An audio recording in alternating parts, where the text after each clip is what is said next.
Instantly viewers, we have just finished reading chapters 1 through 3 of Miss Peregrine's Home for Peculiar Children, and I can safely say that I have no idea what the hell is going on.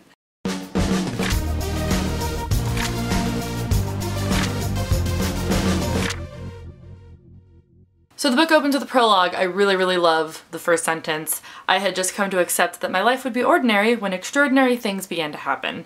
I think a lot of books start that way. A lot of stories are about people who thought they had ordinary lives and then something changes. Someone tells them they have magical powers, or someone tells them they're a princess, or, you know, there's this change of you're normal, no you're not. And I really liked the theme of the before and after that Jacob talked about.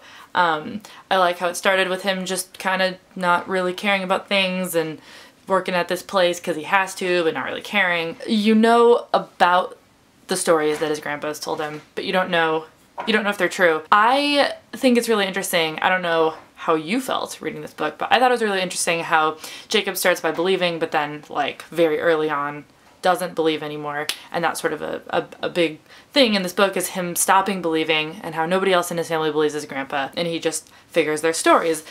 In life, that happens to everybody. You know about the Tooth Fairy and Santa and the Easter Bunny, and you believe, and then all of a sudden you don't anymore because you find out the truth. What I think is really interesting is that we all went through these phases in our lives as well, but in this book, I was like totally on board with the magic. I was annoyed at Jacob for not believing his grandfather anymore, but I understood why he sort of moved past that part of his life and stopped believing. But I love how we as the readers, because it's a book, and because it's a book that has creepy pictures on the cover, and because it's a fantasy world where we escape to for these magical things to happen, that my gut reaction immediately was, okay, I think Grandpa's probably telling the truth. I mean, I definitely think that there's like maybe like a Big Fish style thing going on here where the movie Big Fish, was it a book? It was probably a book first. I didn't read it though. And I think Jacob probably feels the same way too, where these stories are inherently based on something true but have been embellished and added to, you know, monsters aren't really monsters and all of those things. These kids don't actually have these magical powers, whatever. But yeah, from page 1 I was totally more than willing to be on board with the things actually being true.